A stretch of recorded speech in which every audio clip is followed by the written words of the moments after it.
Fitness goal. Kim at Paulo muling namataan na magkasama sa gym sa Cebu.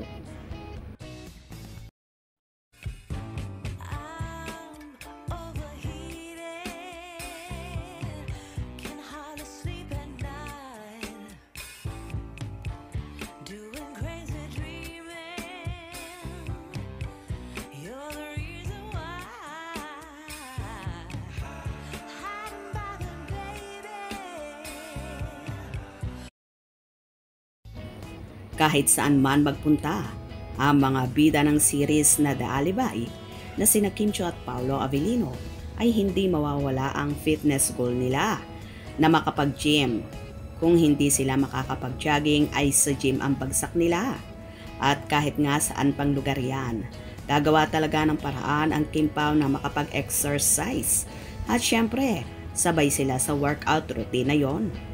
Kasalukuyan ngang nasa Cebu pa rin ang Kim Pao dahil ongoing ang kanilang shooting para sa The Alibay series, kaya naman so at namimiss na ng Kim Pao Ladja ang sinasabing magsing irog kung saan kakaunti ang nagiging paayuda sa ngayon.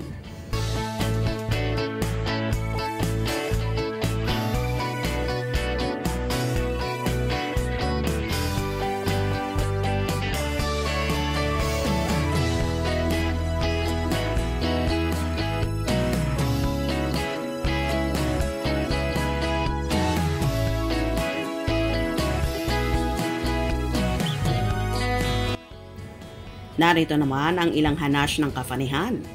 Walang katulad, Kim Pao forever. Don't get me wrong ha, ask ko lang, bakit parang mahaba na ang hair dyan ni Kimi? Or extension? Pero imposible. Mag-extension siya kasi nag-gym lang siya, di ba?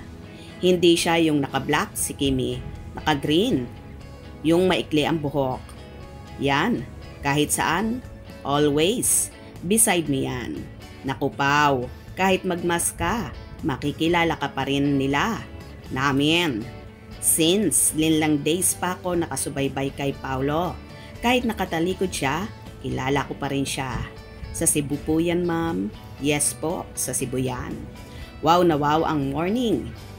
Tila hindi na nga mapaghihiwalay ang Kim Pao kahit sa kanilang fitness goal na palagi ngang magkasama kahit saan pang lugar yan.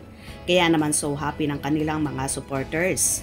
Anyway, tila minamadali na ng Team Alibay at production ang shooting dahil alam nilang marami na ang naaatat at nag-aabang sa pinakapanibagong proyekto ni Kim at Paulo na for sure.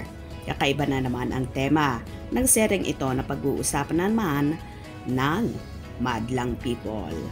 Hope you enjoyed. Please subscribe for more info.